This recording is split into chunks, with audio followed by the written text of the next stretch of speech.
Hi friends, ಎಲ್ಲರಿಗೂ ಕನ್ನಡತಿ ಅಡುಗೆ ಚಾನಲ್ಗೆ ಸ್ವಾಗತ.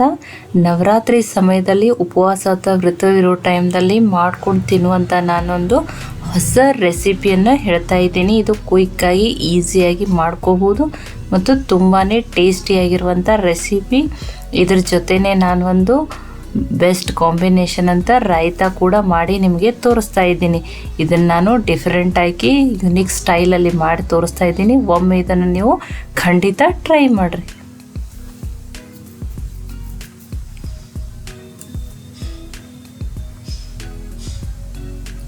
ಈ ಒಂದು ಮಿಕ್ಸರ್ ಜಾರ್ಗೆ ನಾನು ಒಂದು ಬಟ್ಲಿನಷ್ಟು ಬರೆದಕ್ಕಿಯನ್ನು ಕ್ಲೀನ್ ಮಾಡಿ ಇಟ್ಕೊಂಡಿರೋದಂತನ್ನ ತಗೊಂಡಿದ್ದೀನಿ ರೀ.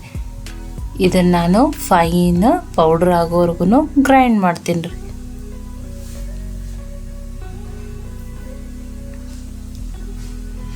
ನೋಡಿ, ನಾನಿಲ್ಲಿ ಫೈನು ಪೌಡ್ರ್ ಆಗೋವರೆಗೆ ಗ್ರೈಂಡ್ ಮಾಡಿದ್ದೀನಿ. ಇದನ್ನು ನಾನು ಡೈರೆಕ್ಟಾಗಿ ತೊಗೋತಾ ಇದ್ದೀನಿ. ನೀವು ಬೇಕಂದರೆ ಇದನ್ನು ಚಾಣಿಸಿನೂ ತೊಗೋಬೋದು. ಈಗ ಒಂದು ಪ್ಯಾನ್ಗೆ 1 ಸ್ಪೂನ್ ಆಗೋಷ್ಟು ಆಯಿಲು, ಒಂದು ಅರ್ಧ ಸ್ಪೂನ್ ಜೀರಿಗೆ. ಇವು ಜೀರಿಗೆ ಸ್ವಲ್ಪ ಫ್ರೈ ಆಗಲಿ ರೀ. ಇವು ಫ್ರೈ ಆದಮೇಲೆ ನಾನು 2 ಹಸಿಮೆಣ್ಸಿನ್ಕಾಯನ್ನು ಕಟ್ ಮಾಡಿ ಹಾಕ್ತಾಯಿದ್ದೀನಿ. ಖಾರ ನೀವು ನೋಡಿಕೊಂಡು ಹಾಕೋಬೋದು. ಸ್ವಲ್ಪ ಕಟ್ ಮಾಡಿ ಇಟ್ಕೊಂಡಿರುವಂಥ ಕರಿಬೇವು ಸೊಪ್ಪು, ಇದನ್ನು ಈಗ ಸ್ವಲ್ಪ ಫ್ರೈ ಮಾಡ್ತಾಯಿದ್ದೀನಿ. ನೀವಿಲ್ಲಿ ಉಪವಾಸ ಟೈಮ್ದಾಗ ಯಾವುದನ್ನು ತಿನ್ನಲ್ಲ ಅದನ್ನು ಸ್ಕಿಪ್ ಮಾಡ್ಬೋದು. ಸ್ವಲ್ಪ ತುರಿದಿಟ್ಕೊಂಡಿರುವಂಥ ಹಸಿ ಶುಂಠಿ ನೀವು ಕಟ್ ಮಾಡಿನೂ ಹಾಕ್ಬೋದು. ಗ್ಯಾಸ ಮೀಡಿಯಮ್ ಫ್ಲೇಮ್ದಾಗ ಇಟ್ಟೇ ಇದನ್ನು ಫ್ರೈ ಮಾಡೋಣ. ಇಲ್ಲಿ ನಾನು ಒಣ ಮೆಣಸಿನ್ಕಾಯನ್ನು ಈ ರೀತಿ ಕಟ್ ಮಾಡಿ ಹಾಕ್ತಾಯಿದ್ದೀನಿ. ಇದು ಆಪ್ಷನಲ್, ನೀವು ಬೇಕಂದ್ರೆ ಹಾಕ್ಬೋದು ಅಥವಾ ಬಿಡ್ಬೋದು. ಈಗ ನಾನು ಯಾವ ಕಪ್ಪಿನಿಂದ ಬರೋದಕ್ಕಿಯನ್ನು ತೊಗೊಂಡಿನಲ್ರಿ, ಅದೇ ಕಪ್ಪಿನಿಂದ 1.5 ಕಪ್ ಆಗಷ್ಟು ಅಂದ್ರೆ ಒಂದು ಕಪ್ಪು ಮತ್ತು ಅದ್ರ ಮೇಲೆ 1/2 ಕಪ್ ಆಗಷ್ಟು ನೀರನ್ನು ಹಾಕ್ತಾಯಿದ್ದೀನಿ.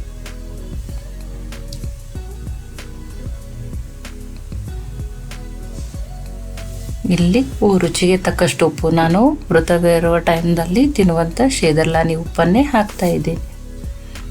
ಈಗ ಇದನ್ನು ಚೆನ್ನಾಗಿ ಮಿಕ್ಸ್ ಮಾಡಿ ಉಪ್ಪು ಕರಗದ ಮೇಲೆ ಈ ರೀತಿ ಕುದಿ ಬರ್ಬೇಕ್ರಿ. ನೀರು ಕುದಿ ಬಂದಮೇಲೆ ಗ್ಯಾಸು ಲೋ ಫ್ಲೇಮ್ದಲ್ಲಿ ಮಾಡಿ ಈ ಮಾಡ್ಕೊಂಡಿರುವಂಥ ವರೆದಕ್ಕಿ ಹಿಟ್ಟನ್ನು ಸ್ವಲ್ಪನೇ ಹಾಕಿ ಯಾವುದೇ ರೀತಿ ಗಂಟಾಗಲಾರ್ದೆ ತಿರುಬೇಕ್ರಿ. ಇದನ್ನು ಈಗ ಚೆನ್ನಾಗಿ ಇದ್ರೊಳಗೆ ಮಿಕ್ಸ್ ಮಾಡಬೇಕ್ರಿ.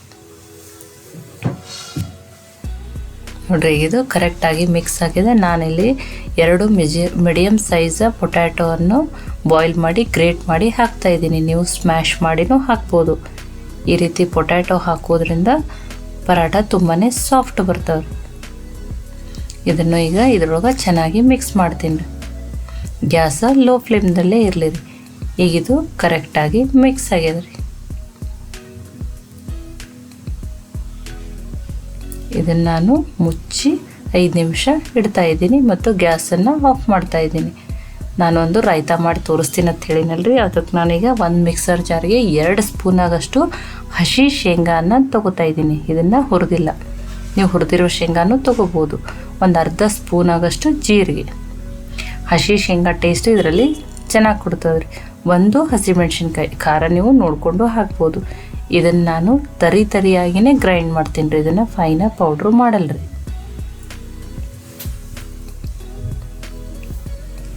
ನೋಡ್ರಿ, ನಾನಿಲ್ಲಿ ತರಿಯಾಗಿಯೇ ಇದನ್ನು ಗ್ರೈಂಡ್ ಮಾಡೀನಿ ರೀ. ಈಗ ನಾನಿಲ್ಲಿ ಒಂದು ಬೌಲ್ಗೆ 1 ಬೌಲ್ ಆಗಷ್ಟು ಮೊಸರನ್ನು ತೊಗೋತಾ ಇದ್ದೀನಿ.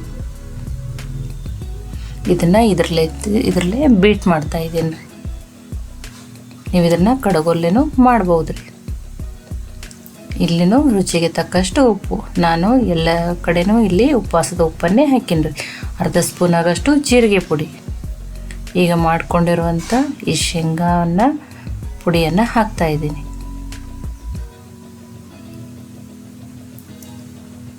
ಇದನ್ನು ಈಗ ಚೆನ್ನಾಗಿ ಮಿಕ್ಸ್ ಮಾಡೋಣ್ರಿ. ನೀವು ಇನ್ನೂ ಸ್ವಲ್ಪ ಫ್ಲೇವರ್ ಬೇಕಂದ್ರೆ ಇದರಲ್ಲಿ ಜಜ್ಜಿರುವ ಕಾಳು ಮೆಣಸನ್ನು ಹಾಕ್ಬೋದು. ಇದನ್ನು ನೀವು ಹಾಗೇನೂ ತಿನ್ಬೋದು ಅಥವಾ ಒಗ್ಗರಣೆ ಹಾಕ್ಕೊಂಡು ತಿಂದ್ರೂ ಇದ್ರ ಟೇಸ್ಟ್ ತುಂಬಾ ಚೆನ್ನಾಗಿ ಕೊಡ್ತದೆ ರೀ. ಈಗ ರಾಯ್ತಾ ಒಗ್ಗರಣೆಗೆ ನಾನಿಲ್ಲಿ ಒಂದು ಪ್ಯಾನ್ಗೆ ಒಂದು ಅರ್ಧ ಸ್ಪೂನ್ ಆಗಷ್ಟು ಆಯಿಲು, ಅರ್ಧ ಸ್ಪೂನ್ ಆಗಷ್ಟು ಜೀರಿಗೆ, ಜೀರಿಗೆ ಫ್ರೈ ಆದಮೇಲೆ ಸ್ವಲ್ಪ ಕರಿಬೇವು ಸೊಪ್ಪು. ನೀವು ಉಪವಾಸದಲ್ಲಿ ಯಾವುದನ್ನು ತಿನ್ನಲ್ರಿ ಅದನ್ನು ಇಲ್ಲಿ ಸ್ಕಿಪ್ ಮಾಡ್ಬೋದು. ಇದು ಸ್ವಲ್ಪ ಫ್ರೈ ಆದಮೇಲೆ ತೊಳೆದು ಕಟ್ ಮಾಡಿ ಇಟ್ಕೊಂಡಿರೋಂಥ ಸ್ವಲ್ಪ ಕೊತ್ತಂಬರಿ ಸೊಪ್ಪನ್ನು ಹಾಕ್ತಾಯಿದ್ದೀನಿ. ಅದನ್ನು ಫ್ರೈ ಮಾಡೋಣ್ರಿ. ಈಗ ಇದು ಕರೆಕ್ಟಾಗಿ ಫ್ರೈ ಆಗ್ಯದ್ರಿ. ಆರಿದ ಮೇಲೆ ನಾನು ಇದನ್ನು ರಾಯ್ತಕ್ಕೆ ಹಾಕ್ತೀನಿ. ನೋಡ್ರಿ, ಈಗ ಇದು ರಾಯ್ತಾದಲ್ಲಿ ಮಿಕ್ಸ್ ಮಾಡ್ತಾಯಿದ್ದೀನಿ. ಇದು ಒಗ್ಗರಣೆ ತುಂಬಾ ಟೇಸ್ಟಿ ಕೊಡ್ತದೆ ರೀ. ಇದನ್ನು ನೀವು ಮಿಕ್ಸ್ ಮಾಡಿ ಹಾಗೇನೂ ತಿನ್ಬೋದು ಅಥವಾ ಫ್ರಿಜ್ನಲ್ಲಿಟ್ಟು ಕೋಲ್ಡ್ ಮಾಡಿ ತಿಂದ್ರೂ ಇದರ ಟೇಸ್ಟ್ ಚಲೋ ಇರ್ತದೆ. ಈಗ ಹಿಟ್ಟು ಕರೆಕ್ಟಾಗಿ ರೆಡಿಯಾಗಿರ್ತದೆ ರೀ. ಇದು ಸ್ವಲ್ಪ ಬಿಸಿ ಇರ್ತದೆ ಅಷ್ಟೇ.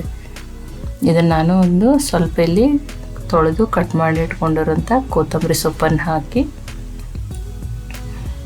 ಇದನ್ನು ನಾನು ಬೇರೆ ಪ್ಲೇಟಿಗೆ ಹಾಕೋತೀನಿ ರೀ ಮಿಕ್ಸ್ ಮಾಡಿ. ನೋಡ್ರಿ, ನಾನು ಈ ರೀತಿ ಹಿಟ್ಟು ಗಟ್ಟಿಯಾಗಿ ರೆಡಿಯಾಗಿದೆ. ಸ್ವಲ್ಪ ಆಯಿಲನ್ನು ಹಚ್ಚಿ ಇದನ್ನು ಹಿಟ್ಟನ್ನು ರೆಡಿ ಮಾಡ್ತಾಯಿದ್ದೀನಿ ರೀ.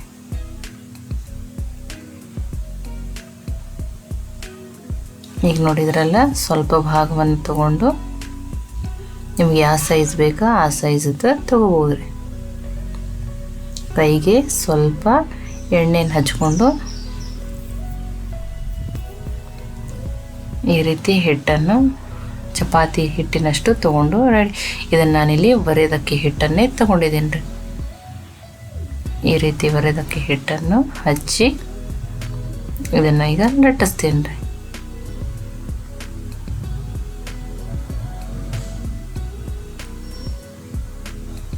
ಇದನ್ನು ನಾನು ಒಂದೇ ಸೈಜ್ ಮಾಡ್ಕೊಳ್ಳೋಕೆ ಈ ರೀತಿ ಪ್ಲೇಟ್ನಿಂದ ಪ್ರೆಸ್ ಮಾಡಿ ಸೈಡಿಂದ ಕ್ರ್ಯಾಕ್ ಆಗಿರೋ ಭಾಗವನ್ನು ತೆಗಿತಾ ಇದ್ದೀನಿ. ನೋಡಿ, ನಾನು ಈ ರೀತಿ ರೆಡಿ ಮಾಡ್ಕೊಂಡಿದ್ದೀನಿ. ನಿಮಗೆ ಇನ್ನೊಂದನ್ನು ಮಾಡಿ ತೋರಿಸ್ತೀನಿ. ಕನ್ನಡತಿ ಅಡುಗೆ ಚಾನಲನ್ನು ಸಬ್ಸ್ಕ್ರೈಬ್ ಮಾಡಿ, ಬೆಲ್ ಐಕಾನ್ ಪ್ರೆಸ್ ಮಾಡಿರಿ. ನೋಡ್ರಿ, ಒಮ್ಮೆಲೆ ನಾನು 2 ರೆಡಿ ಮಾಡಿ ಇಟ್ಕೊಂಡಿದ್ದೀನಿ. ಈಗ ತವೆ ಕಾಯ್ದದ್ರಿ. ಗ್ಯಾಸು ಮೀಡಿಯಮ್ ಫ್ಲೇಮ್ದಾಗಿಟ್ಟು ಇದನ್ನು ಬೇಯಿಸೋಣ್ರಿ.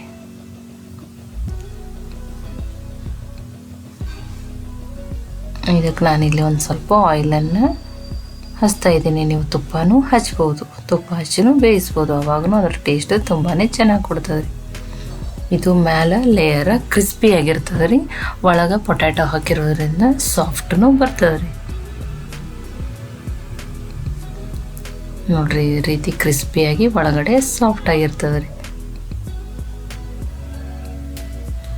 ಇದು ವೃತ್ತದ ಟೈಮ್ನಲ್ಲಿ ನಾನೊಂದು ಡಿಫ್ರೆಂಟಾಗಿ ಹೊಸದನ್ನು ಮಾಡಿ ತೋರಿಸ್ತಾ ಇದ್ದೀನಿ. ಇದನ್ನು ನೀವು ಖಂಡಿತ ಟ್ರೈ ಮಾಡಿರಿ. ಈ ರೆಸಿಪಿ ನಿಮ್ಗೆ ಇಷ್ಟ ಆಗಿತ್ತಂದ್ರೆ ಲೈಕ್ ಮಾಡಿ, ಶೇರ್ ಮಾಡಿ, ಕಮೆಂಟ್ ಮಾಡಿರಿ. ಮತ್ತೆ ಒಳ್ಳೆ ರೆಸಿಪಿ ಜೊತೆ ಸಿಗೋಣ. ಎಲ್ಲರಿಗೂ ಧನ್ಯವಾದಗಳು.